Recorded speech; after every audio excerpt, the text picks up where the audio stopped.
Who controls the global media? Have you ever wondered who really holds the reins of the media we consume every day? The answer is quite revealing.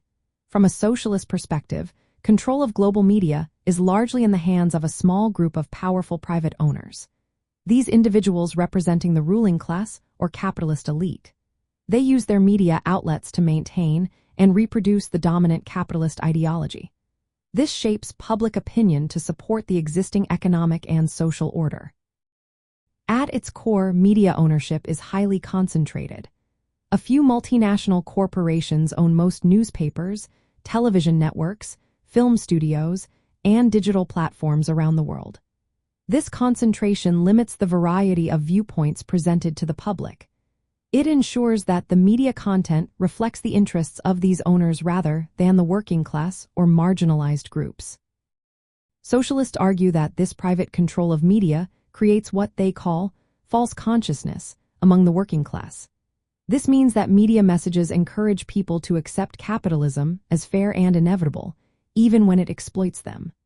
Critical or radical perspectives that challenge capitalist power structures are often pushed aside or ignored by mainstream media. This happens because they conflict with the economic interests of media owners.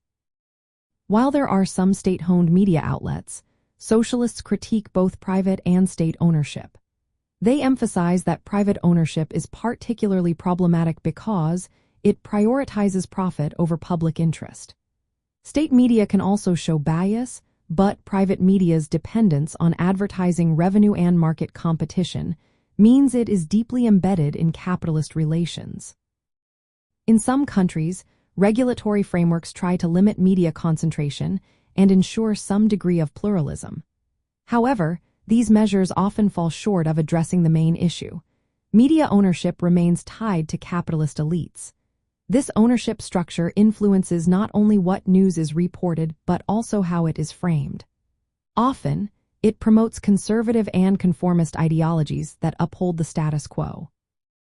Socialists advocate for democratizing media ownership.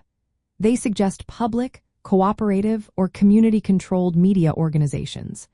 This approach would allow media to serve the interests of the broader population rather than a narrow capitalist class. It would enable more diverse, critical, and socially responsible journalism. In summary, from the socialist viewpoint, global media is controlled by a small capitalist elite. Their ownership and influence shape media content to reinforce capitalist ideology and suppress dissenting voices.